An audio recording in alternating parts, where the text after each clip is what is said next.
जय हिंद दोस्तों, कैसे हैं आप सभी। हो सकता है ये चेहरा आज आपने पहली बार देखा हो, क्योंकि इससे पहले मैंने कभी 12th से रिलेटेड वीडियो नहीं बनाई है। जी हाँ, मेरा नाम है काजल भारद्वाज। मैं रिसेंटली सब इंस्पेक्टर के पद पे तैनात हूँ यूपी पुलिस में।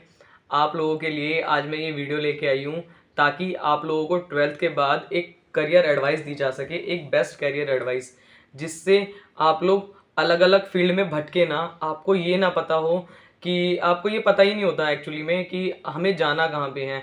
हम एसएससी की तरफ जाते हैं, हमने बस नाम सुने होते हैं। जब हम बिल्कुल 12th से निकलते ही हैं तो हमने बस नाम सुने होते हैं कि एसएससी भी कुछ चीज़ होती है, एनडीए कोई चीज़ होती है, आईटीबीपी, बीएसएफ, ये सब कुछ कोई कोई कुछ कुछ चीज़ होती है। मेरे चाचा बीएसएफ में है, बस मुझे ये पता है। पर मुझे ये नहीं पता कि बीएसएफ में पहुंचेंगे कैसे। किसी का सपना होता है कि उसको आईपीएस बनना है, किसी का सपना होता है कि उसको पुलिस में जाना है। तो इन सपनों को आप कैसे साकार करेंगे, और सबसे बड़ी बात, इन सपनों तक आप पहुंचने का क्या रास्ता होगा, और उन तक पहुंचने के लिए आपको कोचिंग लेनी चाहिए या आप नॉर्मली वहां तक पहुंच सकते हैं, कैसे कैसे आपको जाना होगा, ये सारी चीज़ों की बात आज हम इस वीडियो में करेंगे।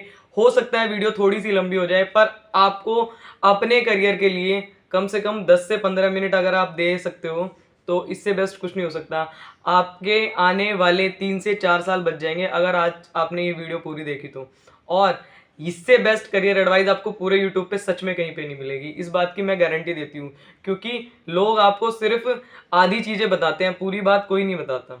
ठीक है, तो पूरी बात सुनने के लिए आप लोग इस वीडियो को अंत तक देखना, अपने फ्रेंड्स के साथ शेयर करना।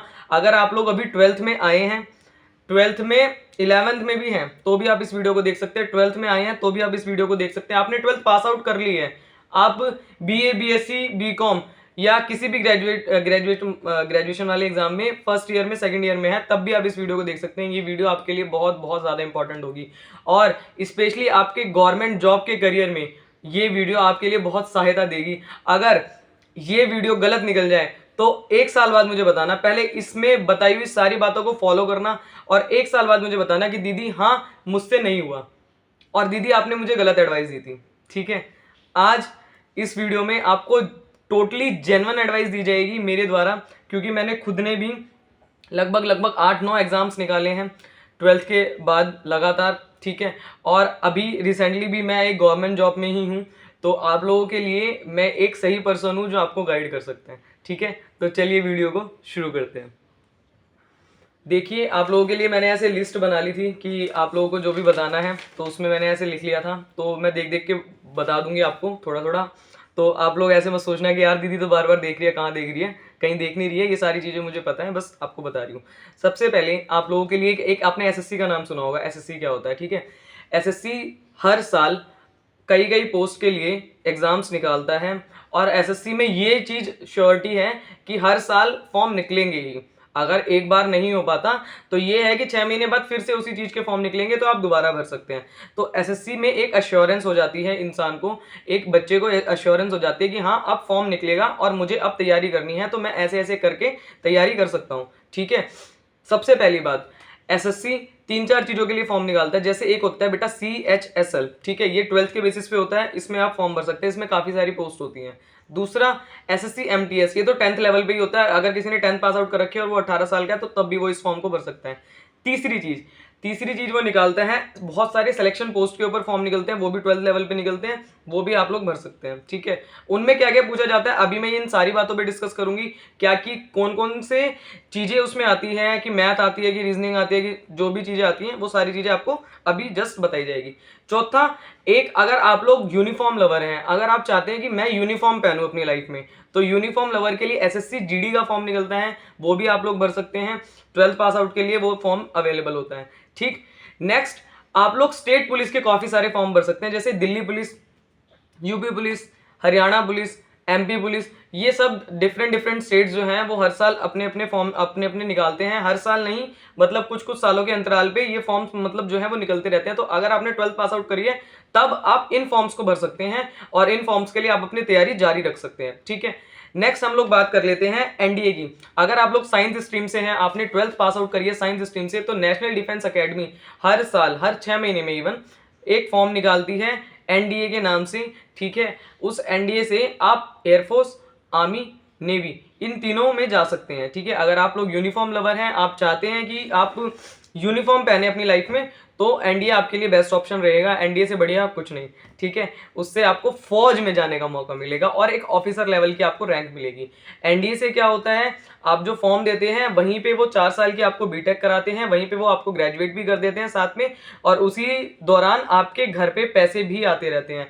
तो आप एक जागरूक और एक दृढ़ नागरिक बन जाते हैं वहां जाने के बाद। ठीक है, नेक्स्ट आप लोग बीएसएफ के, आईटीबीपी के अलग अलग लेवल पे, सीआईएसएफ के फॉर्म निकलते रहते हैं। ठीक है, सीआरपीएफ के काफी सारे फॉर्म निकलते हैं जो 12th के बेसिस पे होते हैं, आप लोग उनको भी भर सकते हैं।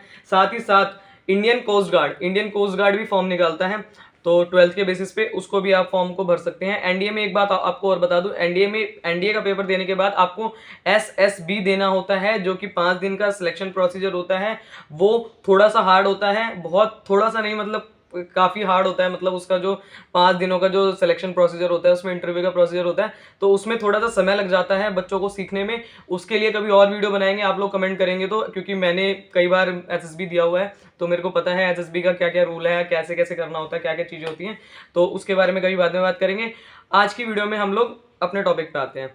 नेक्स्ट, अब आप लोगों को ये पता चल गया कि आपके पास इतने इतने इतने इतने टॉपिक्स हैं और ये फॉर्म आप लोग भर सकते हैं। इसके बाद आप लोग जब ये फॉर्म भरें, तो ये तो करना ही करना कि आप लोग 12th में फॉर्म भर रहे हैं, साथ ही साथ आप side by side BA, BSc, BCom या जो भी आपकी स्ट्रीम है, सपोज करिए आप कॉमर्स से हैं तो आप लोग बीकॉम जरूर करते रहना साथ साथ। ठीक है, अगर आप मतलब प्राइवेट को मतलब उसमें कॉलेज में नहीं जाके कर सकते कि प्राइवेट में जाके करूं कि मतलब रेगुलर कॉलेज में करूं, तो आप लोग प्राइवेट कॉलेज से कर लीजिए, कोई परेशानी नहीं है, दोनों की डिग्री सेम होती हैं। बहुत सारे इंस्टीट्यूट्स ऐसे होते हैं, बहुत सारे फॉर्म ऐसे होते हैं जो सरकारी जॉब के, जिसमें ग्रेजुएशन बहुत ज़्यादा ज़रूरी होती है। जैसे एसएससी सीजीएल, एसएससी सीपीओ की अगर आपको बात बताऊं मैं, तो एसएससी सीपीओ में आप दिल्ली पुलिस और सीआईएसएफ, सीआरपीएफ, बीएसएफ, आईटीबीपी, इन सबके उसमें कुछ कुछ वैकेंसीज निकलती हैं। ये आप तभी भर सकते हैं एज अ सब इंस्पेक्टर बनने के लिए, तब आपकी ग्रेजुएशन पूरी हो। अगर आपकी ग्रेजुएशन पूरी नहीं है तो आप सीपीओ का फॉर्म नहीं भर पाएंगे, अगर आपकी ग्रेजुएशन पूरी नहीं है तो आप सीजीएल का फॉर्म भी नहीं भर पाएंगे। और बहुत सारे ऐसे एग्जाम्स होते हैं, जैसे जो मेरे वाला जो पर्सनली एग्जाम था यूपी पुलिस सब इंस्पेक्टर का, उसमें आप लोगों को ग्रेजुएशन की जरूरत होती है। तो ग्रेजुएशन पूरी करने के लिए आपको बीएससी, बीकॉम या कुछ भी आपको करना पड़ेगा साइड बाय साइड। ठीक है, तो वो आप साइड बाय साइड फॉर्म डालते रहना और अब आप तैयारी करते रहना। अब मैं तैयारी का आप लोगों को बता देती हूँ बिल्कुल फ्री ऑफ कॉस्ट आप कैसे तैयारी कर सकते हैं। सबसे पहली बात, फ्री ऑफ कॉस्ट आपको तैयारी करनी है तो आपको ये पता होना चाहिए कि मुझे तैयारी में एक्चुअली में करना क्या है। देखो, ये जो अब मैं आप लोगों को बताने जा रही हूँ, ये है बेस्ट करियर एडवाइस आप लोगों को जो मेरे द्वारा बताई जा रही है। देखो, सबसे ज़रूरी बात, पूरी भारत में, मतलब पूरा जो भारत है, इसमें कोई भी एग्ज़ाम होता है उसमें मैक्सिमम टू मैक्सिमम 5 चीज़ें पूछी जाती हैं। वो 5 चीज़ें कौन कौन सी है? सबसे पहली होगी मैथ, फिर होगी रीजनिंग, फिर होगी जीके, उसके बाद इंग्लिश या फिर हिंदी। 4 चीज़ें तो पूछी ही जाती हैं, या तो इंग्लिश या हिंदी में से ऑप्शन रहता है। ठीक है, अब आप लोग ये 4 चीज़ें कहाँ से करेंगे? मतलब अगर आपको तैयारी स्टार्ट करनी है, अगर आप एक्चुअली में चाहते हैं कि मुझे भाई, मेरे को दीदी बिल्कुल नहीं पता और मुझे स्टार्टिंग से बताओ कि मुझे स्टार्टिंग से तैयारी कहाँ से करनी है, तो आज मैं आपको स्टार्टिंग से बताऊंगी और साथ साथ मैं आपको यूट्यूब के सोर्स भी दूंगी। आपको एक चवन्नी भी किसी कोचिंग सेंटर में खर्च करने की जरूरत नहीं है, आपको कहीं कुछ भी जाने की जरूरत नहीं है, आप डायरेक्टली सीख सकते हैं चीज़ें सिर्फ और सिर्फ यूट्यूब से फ्री में। ठीक है, सबसे पहली चीज़, आप लोग मैथ्स की तैयारी, अब मैं मैथ्स की बात करती हूँ। मैथ्स में 2 चीज़ें होती हैं बेटा, मतलब मैथ्स 2 पार्ट्स में डिवाइड होती है। एक होती है अर्थमेटिक, जिसमें आपका profit and loss, percentage, discount, time and work, time speed distance और रेशियो प्रपोर्शन, ये सारी चीज़ें आती हैं। ठीक है, बोट एंड स्ट्रीम हो गई, ये सारी चीज़ें आती हैं। एडवांस में आपकी होगी algebra, trigonometry, height and distance, ये सारी चीज़ें आती हैं। कुछ कुछ जगहों पे एडवांस पूछी जाती हैं, कुछ कुछ जगहों पे एडवांस नहीं पूछी जाती। तो सबसे पहले आपको अर्थमेटिक कवर अप करनी है। ठीक है, अगर आपने अभी तक बिल्कुल भी कुछ स्टार्ट नहीं किया है, सबसे पहले आपको अर्थमेटिक कवर करनी है। आप करेंगे कहाँ से? यूट्यूब पे आपको सर्च करना है SSC maths by Rakesh Yadav sir. ठीक है, राकेश यादव सर की आप लोग मैथ्स पढ़ लेना। राकेश यादव सर बहुत बढ़िया टीचर हैं, बिल्कुल बिल्कुल जीरो से आप लोगों को बताएंगे, बिल्कुल जीरो से। अगर आप लोग ऑलरेडी किसी टीचर से पढ़ रहे हैं तो कोई प्रॉब्लम की बात नहीं है। मेरी तरफ से मैं आप लोगों को एक एज अ छोटे भाई छोटे बहन की तरह से मतलब मैं आपको एक ये रिकमेंड कर रही हूँ कि वो जो टीचर है ना राकेश यादव सर, वो बहुत बेसिक से बताते हैं, बिल्कुल जीरो लेवल से, बिल्कुल बिल्कुल बउआ लेवल से बताते हैं वो। तो बिल्कुल बउआ लेवल से अगर आपको स्टार्ट करना है तो आप उनसे तैयारी स्टार्ट कर सकते हैं, वो बहुत बढ़िया बताते हैं। सेकेंडली, आप लोग रीजनिंग कहाँ से पढ़ेंगे? तो देखियो, रीजनिंग के लिए आपको रीजनिंग के लिए सर्च करना है रीजनिंग बाय दीपक सर एग्जामपुर, ठीक है। आप कॉपी पेन लेके बैठना, आपको सारी चीजें समझ में आ जाएंगी। रीजनिंग बाय दीपक सर एग्जामपुर, इनसे आप लोग पढ़ेंगे तो आप लोगों को सारा नोट्स बिल्कुल फ्रीली अवेलेबल है। उससे उनसे वीडियोस देखना, नोट्स बनाना, वीडियोस देखना बेटा, नोट्स बनाना, ठीक है। तीसरी चीज, आपको हिंदी, अगर आप हिंदी करना चाहते हैं तो हिंदी बाय नवीन सर रोजगार विद अंकित, रोजगार विद अंकित से आप लोग हिंदी कर लेना। हिंदी के लिए वो बेस्ट टीचर है नवीन सर, बहुत बहुत बढ़िया हिंदी पढ़ाते हैं, तुम्हें कहीं भटकने की जरूरत नहीं है। तुम एक साल ना इस चीज को फॉलो कर लो, अगर तुम्हारा ये हो जाए ना, तुम्हारा जो लेवल है वो जो 2 साल से तैयारी कर रहे हैं उन बच्चों से ऊपर नहीं हुआ, तो मुझे आगे कमेंट में खूब गाली दे के जाना, और इससे ज्यादा क्या कहूं बताओ, ठीक है। चौथी चीज आपको करनी है इंग्लिश, तो इंग्लिश आप कर सकते हैं रानी मैम से, English by Rani ma'am search करना, ग्रामर के सारे रूल्स उन्होंने करवाए हुए हैं, ग्रामर की सारी चीजें उन्होंने कराई हुई हैं। अच्छा, इंग्लिश में क्या होता है, इंग्लिश 3 पार्ट्स में डिवाइडेड होती है, एक तो ग्रामर, एक रीडिंग कॉम्प्रिहेंशन और एक होती है वोकैबुलरी। तो रीडिंग कॉम्प्रिहेंशन बेटा आप लोगों को खुद बनाना पड़ेगा अपना, तो धीरे धीरे इंग्लिश की प्रैक्टिस करते रहना, कुछ ना कुछ पढ़ते रहना इंग्लिश का। वोकैबुलरी के लिए आपके पास काफी सारी बुक्स हैं, ब्लैक बुक आती है, आप लोग ब्लैक बुक ले सकते हैं, नीतू सिंह की मैम की बुक आती है, नीतू सिंह मैम की बुक भी ले सकते हैं। नीतू सिंह मैम का मैंने ऑप्शन इसलिए नहीं दिया है क्योंकि उनकी जो क्लासेस है वो फ्रीली अवेलेबल नहीं है, मतलब यूट्यूब पे, तो आप रानी मैम से पढ़ सकते हैं, रानी मैम बहुत बढ़िया टीचर है, बढ़िया बताती है। अब आते हैं जीके पे। जीके इतना बड़ा सब्जेक्ट है, जीके बहुत वास्ट है, बहुत ज्यादा वास्ट है, और सबसे ज्यादा टाइम इसी को पढ़ने में लगता है और सबसे कम नंबर इसी में आते हैं। ये बहुत अचंभित करने वाली बात है। जीके में पॉलिटी, हिस्ट्री, ज्योग्राफी, इकोनॉमिक्स, साथ ही साथ करंट अफेयर, करंट अफेयर बहुत बहुत ज़्यादा इंपॉर्टेंट रोल प्ले करते हैं।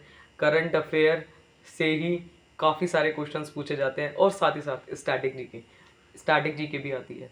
बहुत सारी चीज़ें होती हैं, इतनी सारी चीज़ों को आप पढ़ने के लिए मैं अलग अलग स्ट्रैटेजीज आपको बाद में बता दूंगी, पॉलिटी कहाँ से करनी है, हिस्ट्री कहाँ से करनी है, इन सब चीज़ों के लिए आप लोग अपने पसंद के टीचर अगर आपको मिले तो देख सकते हैं, नहीं तो मेरी एडवाइस ये है आप लोग 2 में से एक बुक ज़रूर खरीद लेना। अगर आपने अभी जस्ट 12th पास आउट किया तो आपको कोई बताएगा नहीं, एक तो या तो लूसेंट खरीद लो, जो नीले वाली लूसेंट आती है, सामान्य ज्ञान ऐसे करके लिखा रहता है, एक तो या तो लूसेंट खरीद लो। दूसरा, अगर लूसेंट नहीं खरीदना चाहते तो रोजगार विद अंकित से एक येलो बुक आती है, वो आप लोग खरीद लो जीके के लिए, वो आपके लिए बेस्ट रहेगी, ठीक है। तो इसके बाद एक नेक्स्ट पार्ट आएगा जिसमें आपको ये सब बताया जाएगा कि अगर आप लोग ऑनलाइन कोचिंग लेना चाहते हैं या फिर ऑफलाइन कोचिंग लेना चाहते हैं तो आपको किस कोचिंग में जाना चाहिए और कौन सी कोचिंग आपके लिए बेस्ट होगी, किसमें कम पैसा लग के आपको ज़्यादा चीज़ें समझने को मिलेगी, ये सारी चीज़ें आपको नेक्स्ट वीडियो में बताई जाएगी। आज की वीडियो में इतना ही। जय हिंद। अपने फ्रेंड्स के साथ शेयर जरूर करना, सच में बहुत मेहनत लगी है वीडियोस को लाने में, बहुत मेहनत लगती है हम लोगों की, तो अपने फ्रेंड्स के साथ शेयर जरूर करना, जितनी भी 12th पास आउट है सबके साथ शेयर करना, ये वीडियो आपकी ज़िंदगी बदल देगी। जय हिंद।